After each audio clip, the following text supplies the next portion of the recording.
My name is Jacqueline Guest, and I am going to talk to you about being a traveling author. The name of this session is Have Pen Will Travel. I am ostensibly a YA author, middle grade, junior. I do some high-low books. I do leveled reading books, so I do a lot of work for children.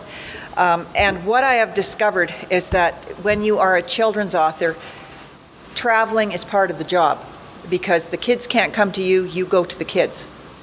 And so over the years, I have done and gone to various places and done extraordinary things. And I thought I would like to share some of this with you. And then at the end, we will have a Q&A session.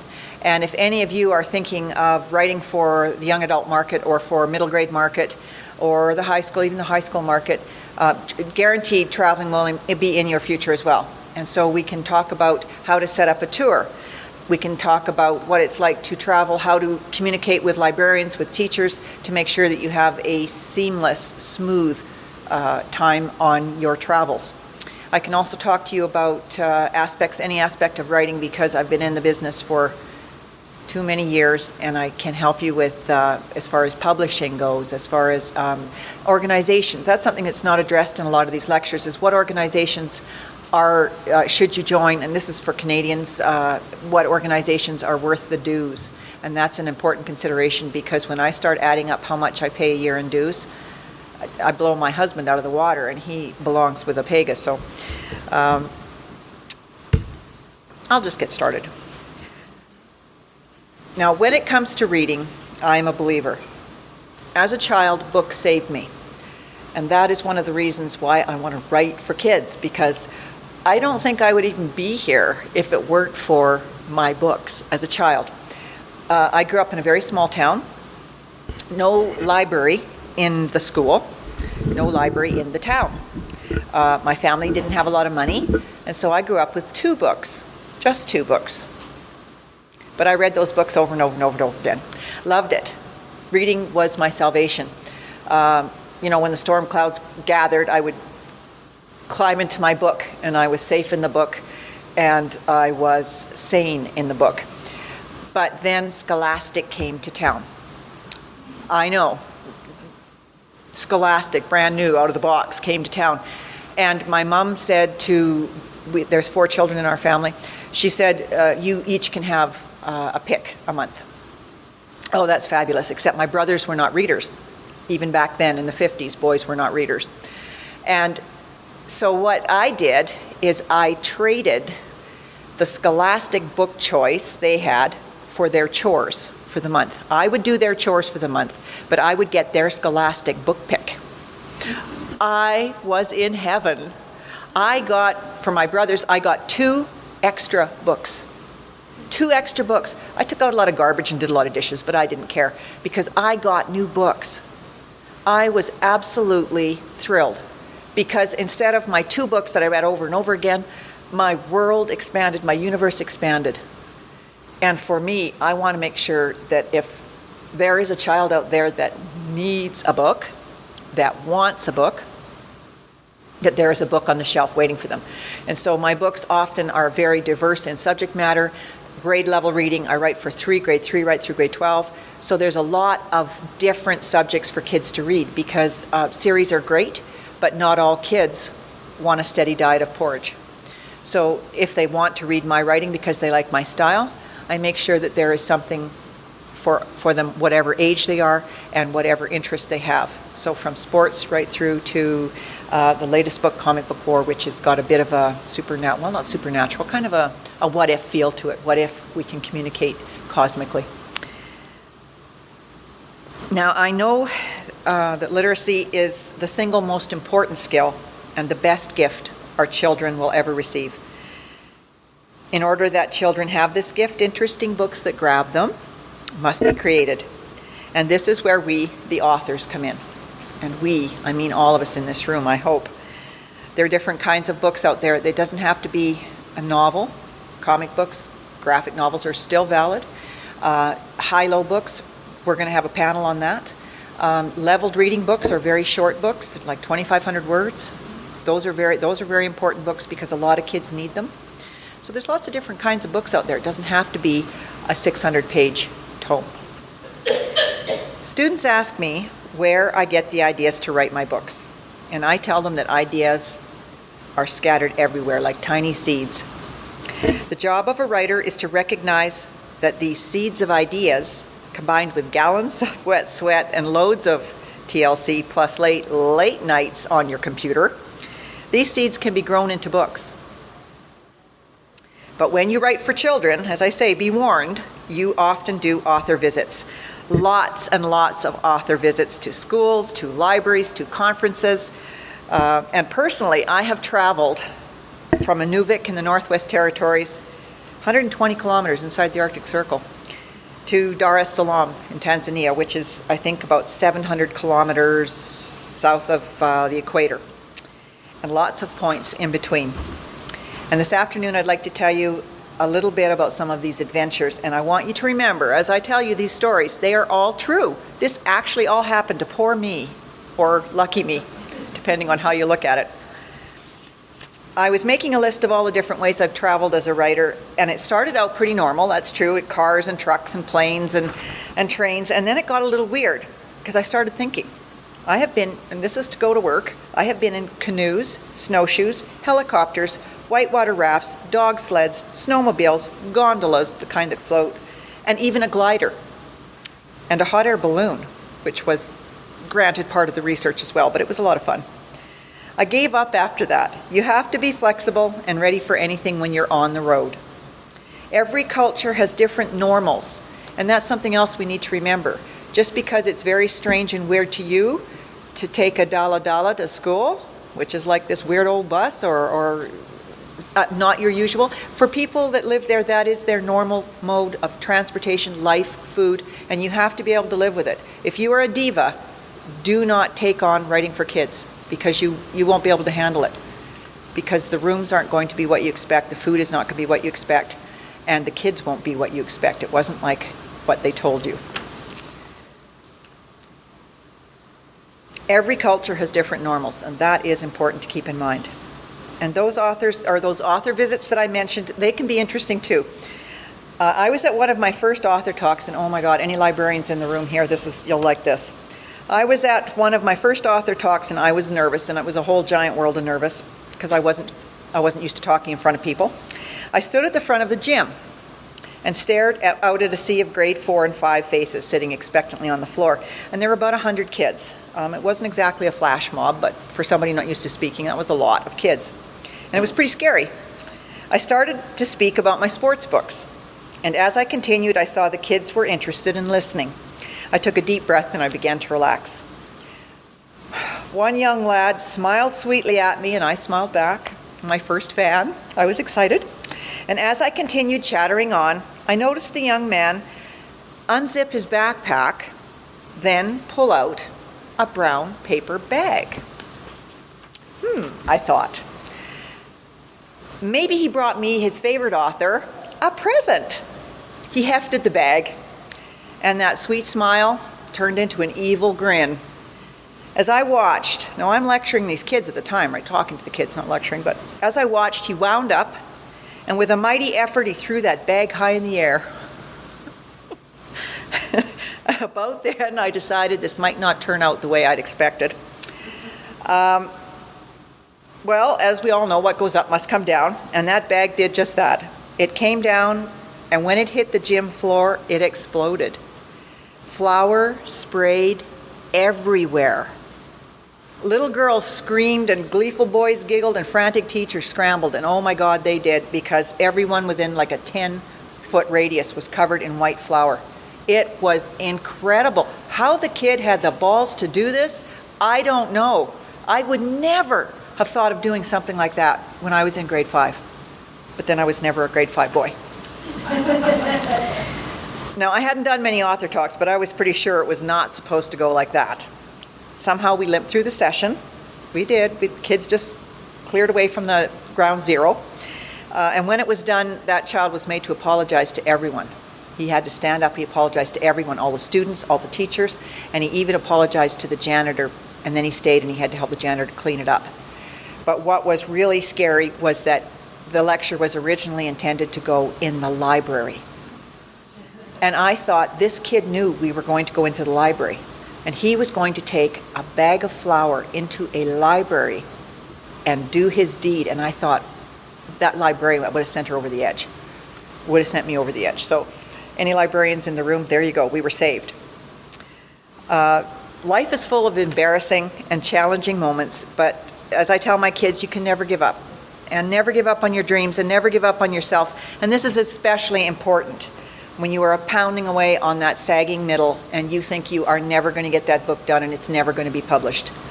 Don't give up. The winners are just the people that don't give up. Eventually you will make your way to the end, you will polish that book up, and you keep sending it out, and it will get published. Because obviously if you have the passion to go through right to the end, you have the passion to correct it, to edit it, to change it, to make it perfect. And eventually that book will be published, I guarantee it. Now, traveling means you meet a lot of people, and many of them are, shall I say, a little different. And that includes me. I'm not letting myself off the hook. A few years ago, I was touring Nunavut, one of Canada's Arctic territories, and the plane landed outside a tiny community called Arviat. And it's a real community. This is all the truth. It's tiny, though. It had a dirt landing strip and a small one-room terminal and very casual security. It was so casual that when we flew out a couple of days later, I saw the plane we'd be taking, and I knew that particular aircraft didn't have a toilet on board. Yep, that's flying in the north where cargo is king. Like, trust me, you're not worth anything, but that fridge, that's money. So I told the agent at the gate that I would be back in a minute and went to find a ladies' room. She nodded, then opened the door to the tarmac and yelled as loudly as she could, "Hold the plane, this one's got to pee." And it was, what do? You just go. You just go. So, no, back to when I arrived. In the terminal, I waited as people came and went, and families picked up their loved ones. And as I watched these friendly departures, I noticed one very strange fellow wandering around. He was tall and gaunt, with one of those wild bushy beards, and he had one of those hats on. I'll never forget that. I'm watching him, those flaps that bob up and down, and he was one of those, like the stork. Do you remember those old cartoons where this hat would go up and down? That was him. So I'm watching him, and pretty soon the terminal emptied, and there's only two people left. Me, crazy hat dude.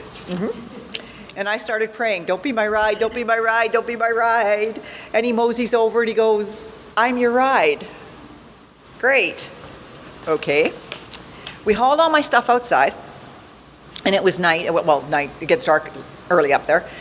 Into the Arctic darkness, and I looked around at the snow-covered landscape and the empty parking lot. "Do you have a car?" I asked curiously, to which he shrugged and replied, "Don't have a car." He wasn't a man of many words. "How about a truck?" I pressed. He sucked air between his teeth. I'm not kidding you, he's right off out of the Ozarks, except he's in Nunavut. He sucks air between his teeth and he goes, "Don't have a truck." Then he pointed at a beat-up old quad with a small trailer hook behind.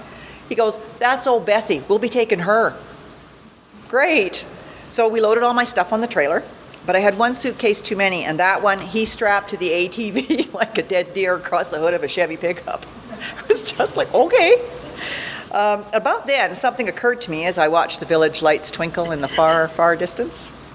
Where was I going to sit on that long ride into Arviat? There's not a lot of passenger room on a quad, especially with a big, heavy coat on.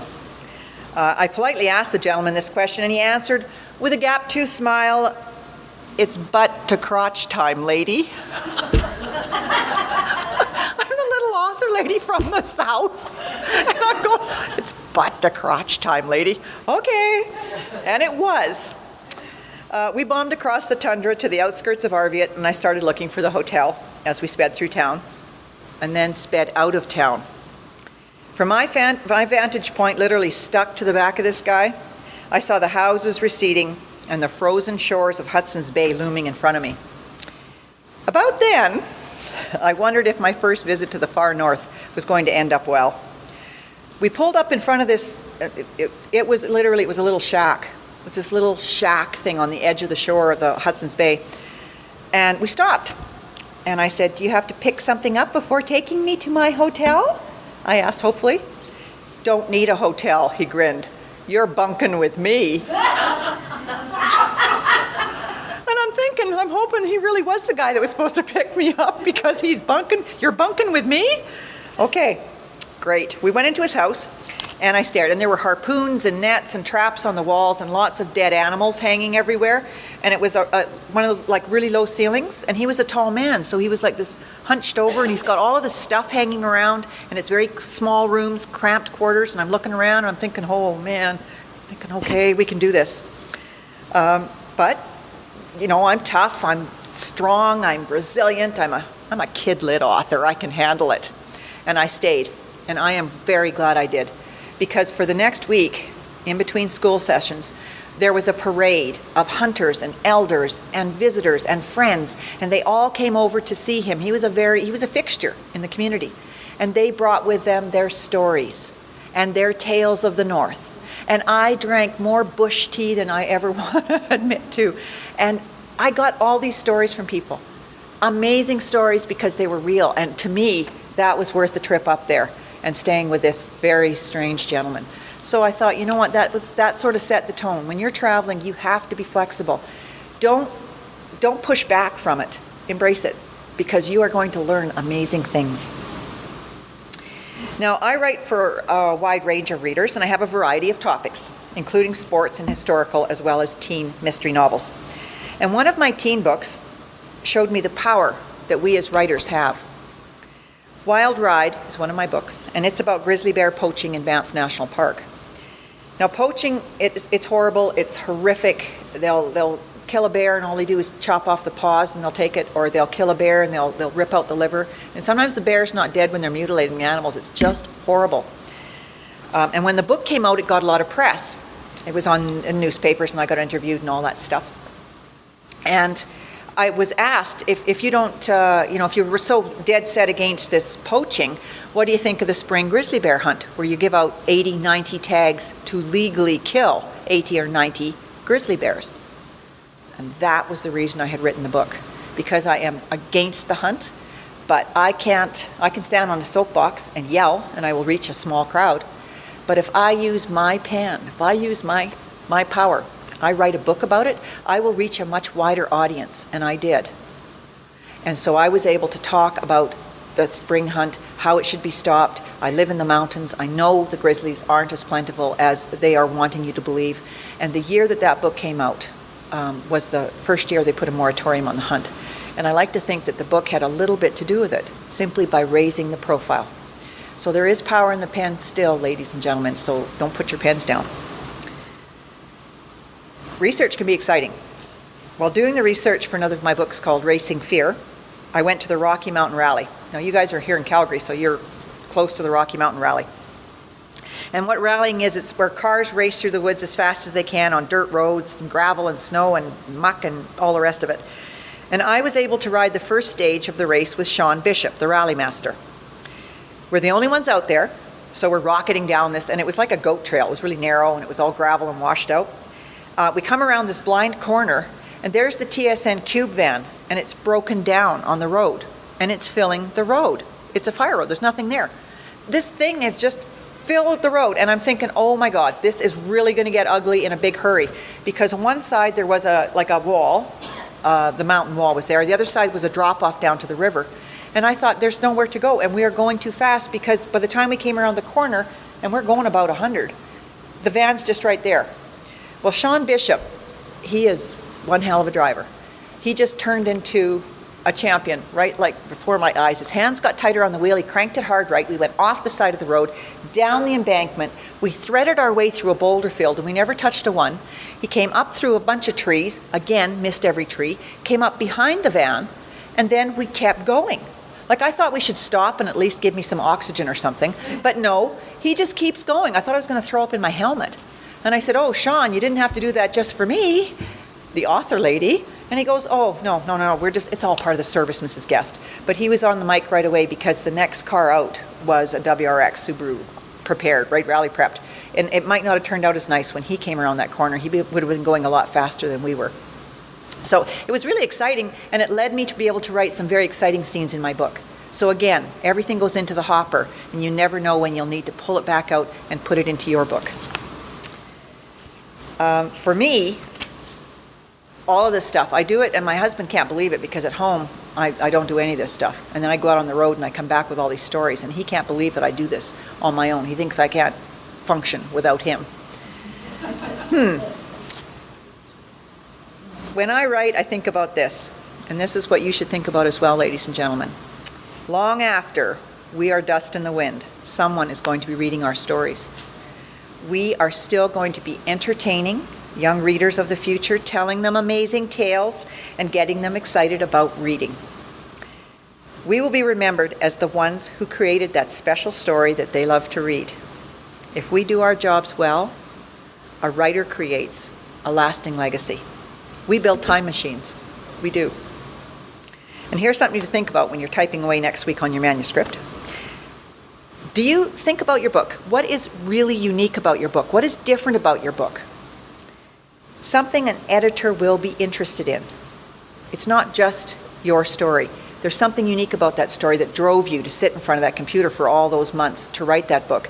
Keep that in mind. It's going to come in when you write your query letter, your pitch letter, because that's going to be a selling tool for you. So think about it as you write your manuscript. My book, Ghost Messages, this guy, I got the idea, I've got a real good, what I call a hook in the book. I got the idea to write this book when I was in a grade 7 class, and there's a boy at the back of the room and he's doing this, right? And I go up to Michael, what are you doing? Texting my friend, busted, right? And I said, no, put it away, honey. And then I said, do you know how the World Wide Web really began? And he looked at me like only a grade 7 boy who's been busted by the teacher will look. And he looked at me and he goes, yeah. It's when they took the phone off the wall and you could walk around the room with it, Mrs. Guest. Everybody knows that.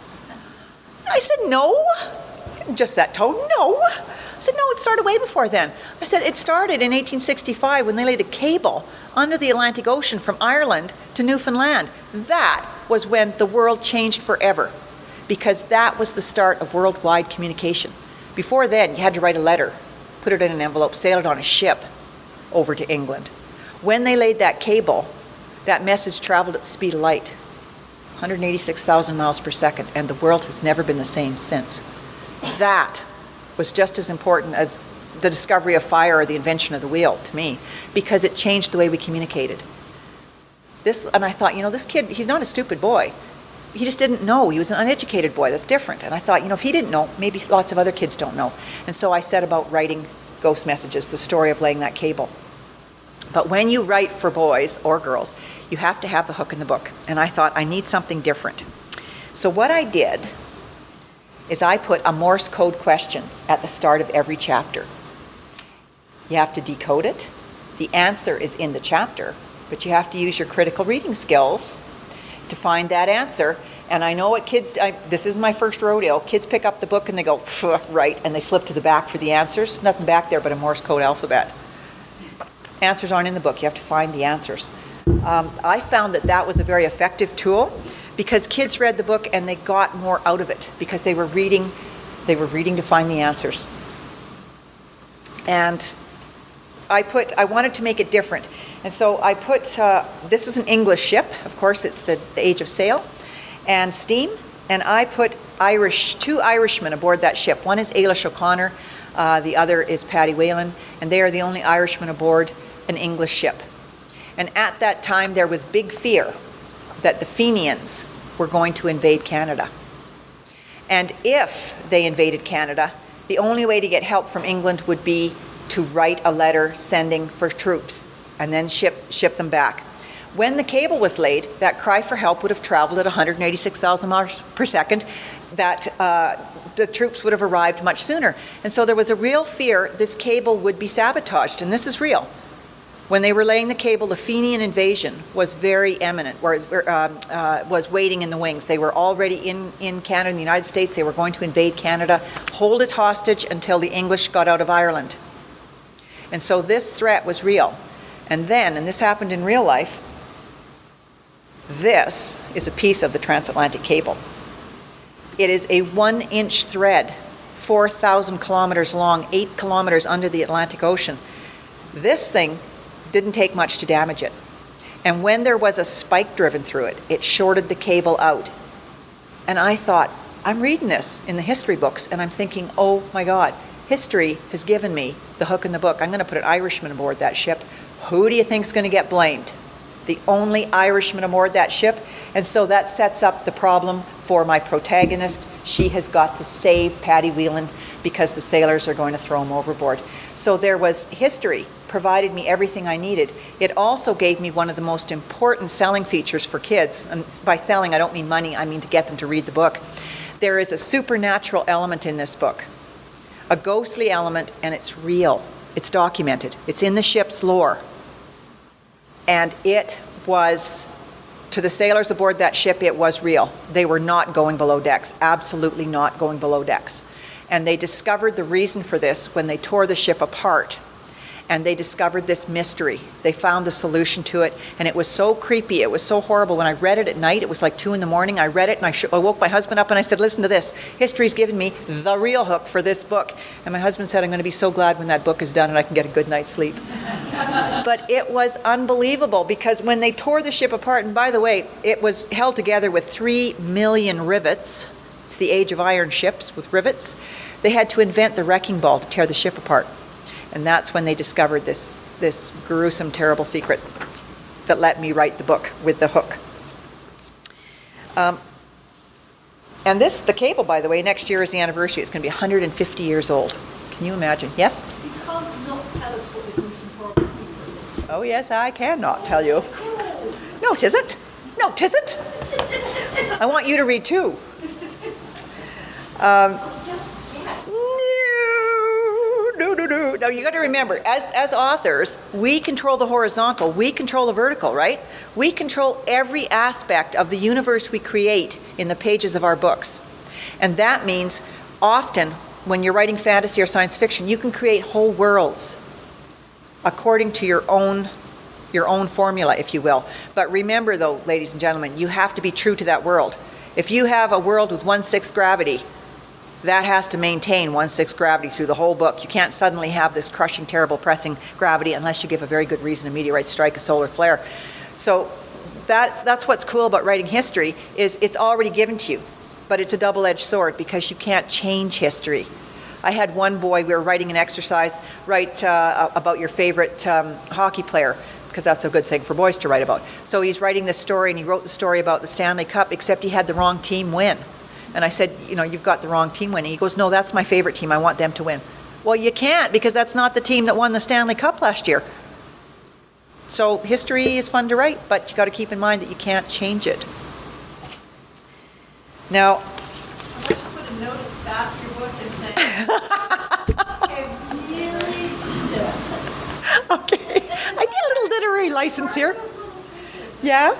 They combine, do things that took 5 years and they make it all happen. Yeah. And then of course in the book, You have to put a big explanatory note at the back.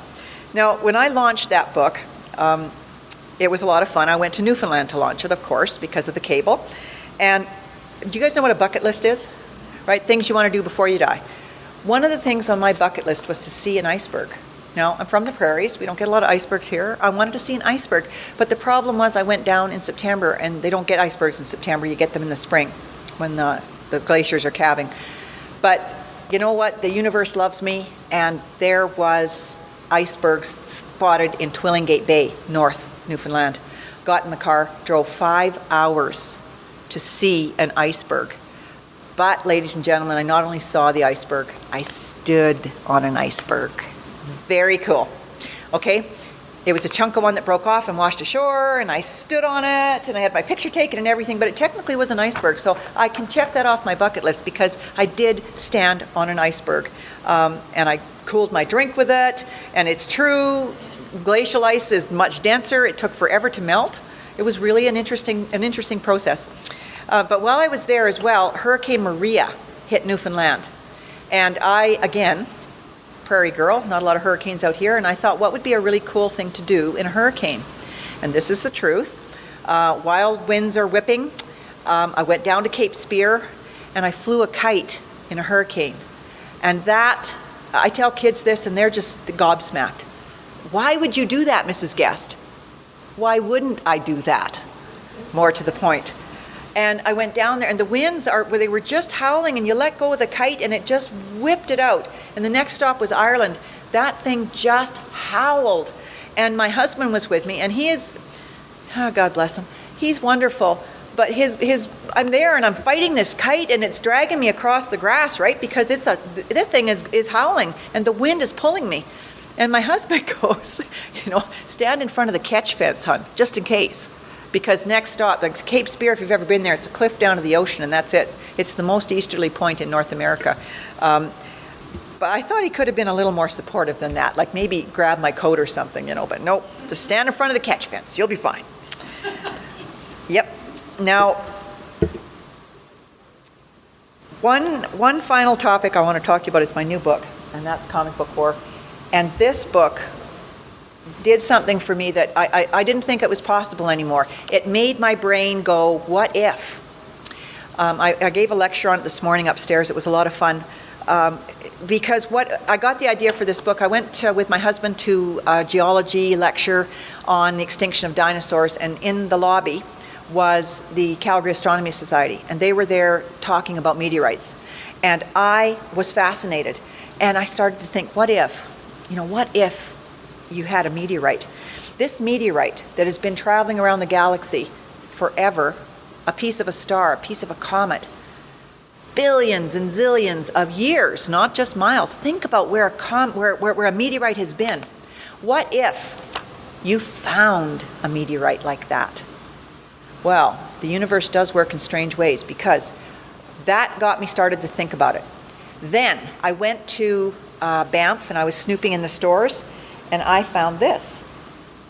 And it was exactly what I envisioned the meteorite that the boy in my story would have found. And I said, I have to have it, because this is going to make me sit in front of my computer and write that story. And I was thinking, what else can I put in that story that's going to make it different? Well, one of the things I discovered is that when I'm doing my research, I like to write Canadian history for our kids. But I like to write history that's different. I like to write history that's not been done before. And so what I have is I don't write about the Halifax disaster. I don't write about Frank Slide, nor do I write about the Underground Railway.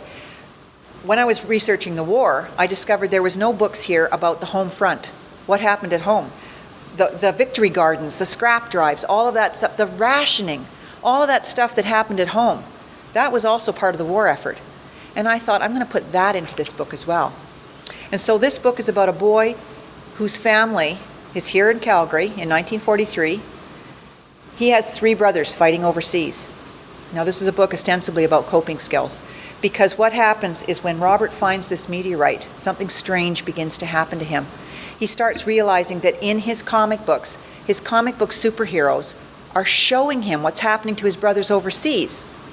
Not only do they show him, but a bargain is struck where his superheroes will protect his brothers if Robert just keeps buying those comic books, which means he has to buy three a month. That's a lot. That's 30 cents a month. And in 1943, that's a lot of money. So he has to take a job. The job he takes is as a messenger delivery boy with telegrams, 3 cents a telegram, which sounds like a pretty cool job, driving around on his bike delivering telegrams. But then he discovers what's in those telegrams. Those, we regret to inform you, telegrams. And all of a sudden, it becomes imperative that he buys those comic books, because that is his covenant. If he buys those comic books, his brothers will be safe. If he does not have enough money to buy all 3 of his superheroes, then what happens? If one of his brothers is killed, it's all his fault. And so this sets up the premise for the story, and it becomes an exercise that caused me to think, what if? What if we are all cosmically connected? What if there is this link? We are bioelectric machines. We create energy. Energy can neither be created nor destroyed. We have it in ourselves, right? That electric current in our bodies that can be measured. So what if we can reach out? What if this current in us does reach out and intersects with something we don't understand?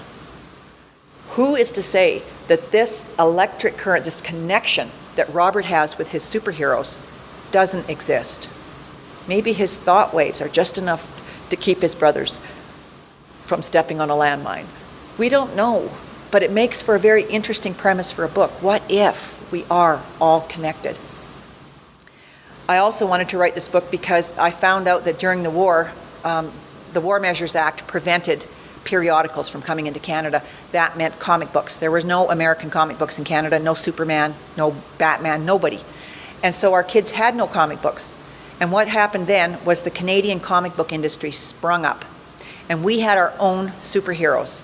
We had Canada Jack and Captain Canuck. And what we had, which made me very proud when I was doing my research, is we had the world's first female superhero, Nelvana of the Northern Lights. And those coincidences that kept happening to me to tell me to write this book, one of them was when I was with my daughter in Victoria. I was walking around the stores, and there on a table was a little wooden medallion, and on that wooden medallion was a stamp, a postage stamp. And that postage stamp was of Nelvana of the Northern Lights.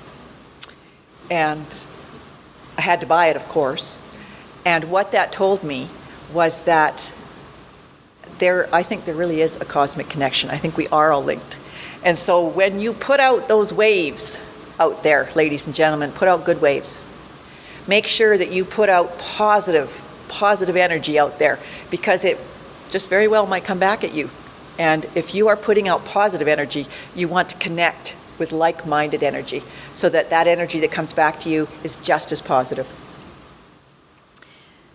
As I said, writing for me is more than a job. It's a passion. And traveling, I do extraordinary things. I went on safari this spring because I was in Africa teaching. I was a volunteer position, didn't get paid for it, but I tagged a safari onto the end of it, and it gave me a whole bunch more information to put in my books. I know what lions are like in the jungle, out there on the Serengeti. I know what African hornets can do to you. Excuse me. So for me, it's all possibility. And for you as writers, you need to remember it's all possible for you as well. Robert's superheroes keep him safe in that book.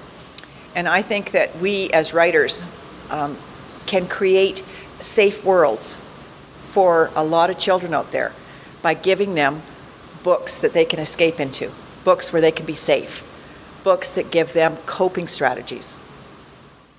Sometimes a kid just needs a safe place to go. And it doesn't have to be a room. It can be in the pages of a book. But I'm not going to last forever. It's up to you guys to write the next generation of books, to keep those books coming. And now I'd like to open the floor to questions about, as I say, about touring, about anything you have that you pressing on your mind. What would you like to know about being a traveling writer? Anybody here do young adult books? Thinking about writing a young adult book? I think adult writers also travel. Okay, if you are going to set up a tour, a good place to get connected is to get hold of writing organizations like the Writers Union of Canada, CanScape, CCBC, the Writers Guild of Alberta. All the provinces have writers guilds. Get hold of them and have them give you a list of where they know that presenters have been before, because there will be a system in place, a network, that will allow you to get contacts, such as librarians or organizers, that will set you up for your tour. And wherever you work, make sure you charge. Do not work for free, ladies and gentlemen. That's not fair to the rest of us. Even if it's your very first book, charge. It's worth your time. You're valuable people. Charge for your time. Never work for free. Yes? That is up to you, but there are scales. The Writers Union of Canada has a scale that they suggest that you write to.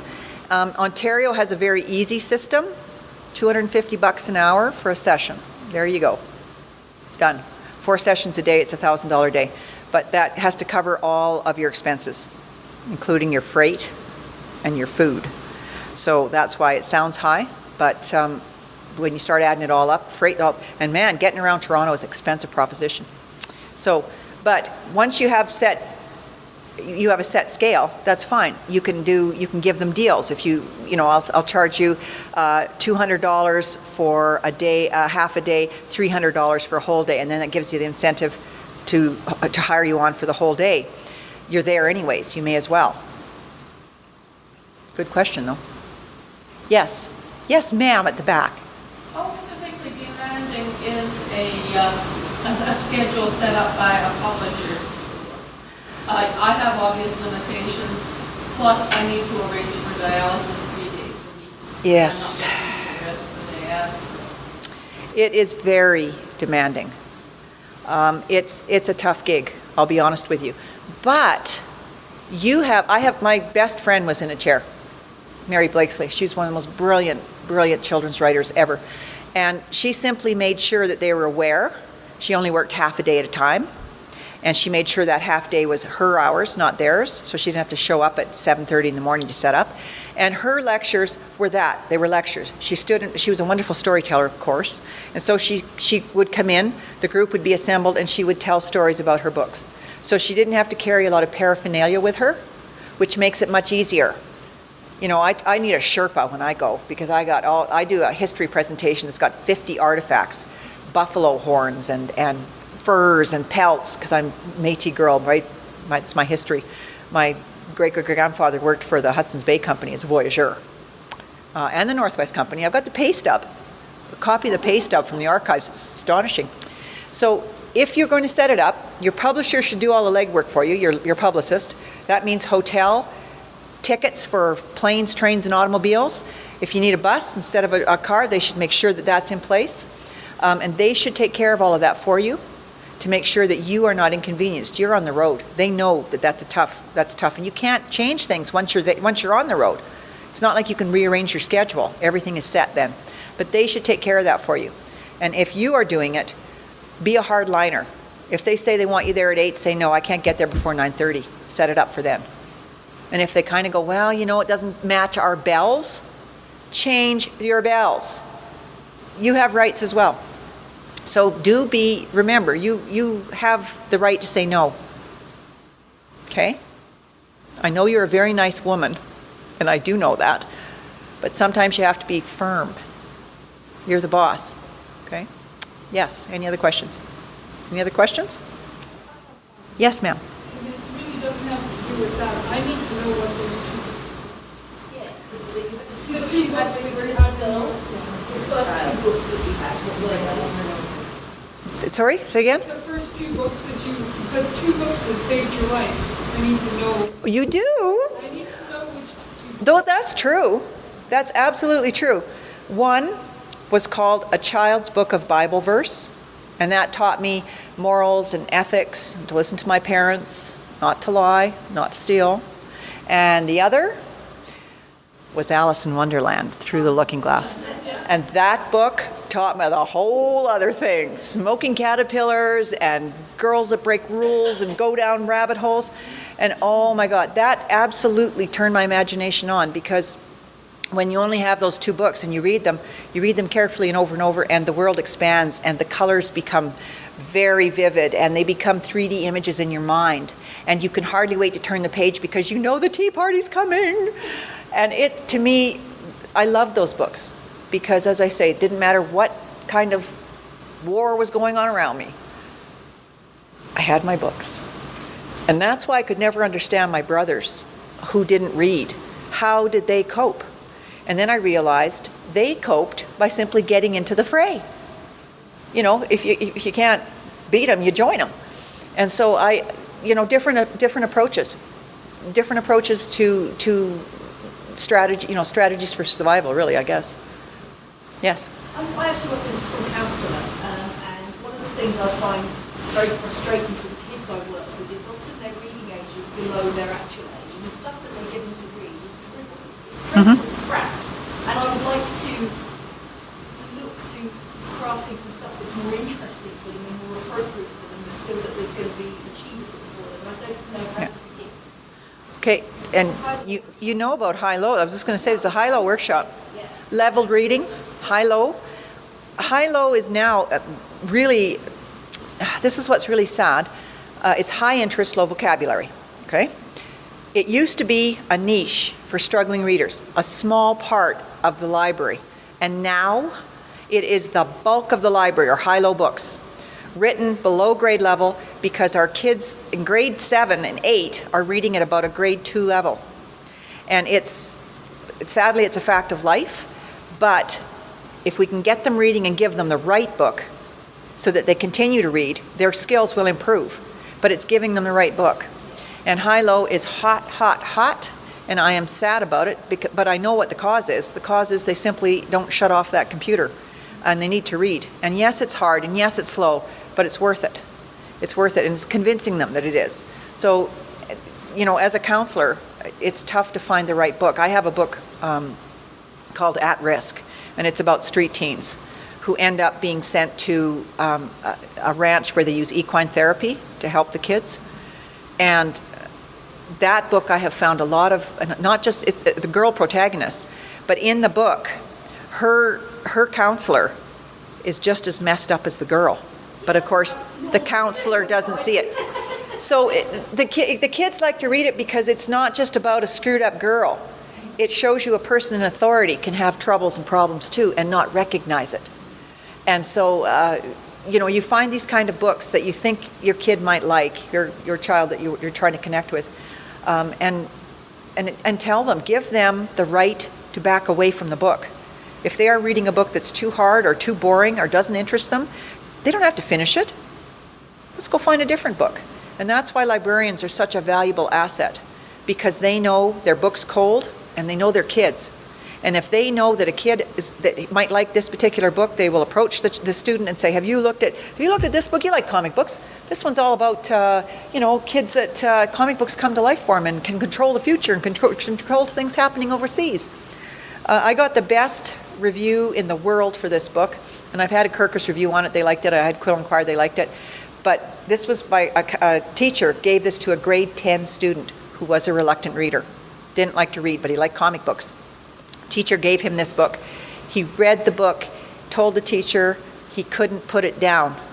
Absolutely loved it. And the teacher said, well, okay, fine, give it back. Didn't want to give it back. It's the only book, he said, that's grabbed him, only book with only words that he was in, that grabbed him. Even though it wasn't comic book, quote, quote, it dealt with comic books, and the story was compelling enough that it carried him along so that he wanted to read. Now he wants to read another one. And so sometimes it's just finding that right book. But it's a tough job because you're dealing with a lot more than just finding the right level of book. Is At Risk with Orca? Did I read it correct? No, At Risk is with Lorimer. Yeah, Lorimer. Well, ladies and gentlemen, I think our time is done. You guys have been a lot of fun. I wish everybody was as easy to get along with as you guys.